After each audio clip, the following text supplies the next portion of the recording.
This evening in Primetime News, running on empty. Licensed ammunition dealers running out of supplies. Calls for legislative review as the numbers of fake dentists grow. And later, CARICOM heads pledge more support for Haiti.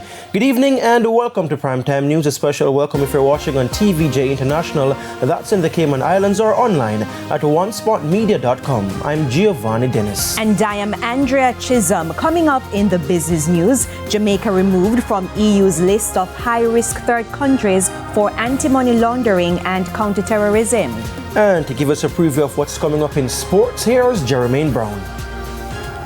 Well, thank you, Giovanni. Well, the JCA are promising that the third test between the West Indies and Australia will be lit, as in the lights will be fully on and operating come Saturday. We'll tell you more a bit later on.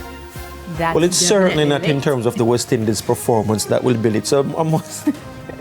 All right, and to tell us what's coming up in the weather report and forecast, here's Romaine Robinson.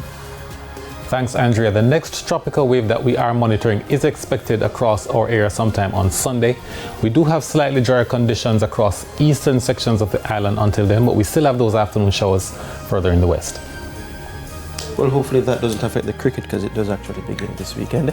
There's also sports commentary and E-Prime in this newscast, but before the break, here's our feedback question. This evening we're asking, what more can CARICOM leaders do to help Haiti?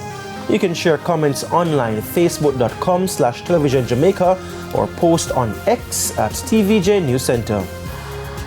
Stay with us. Primetime News continues right after this break.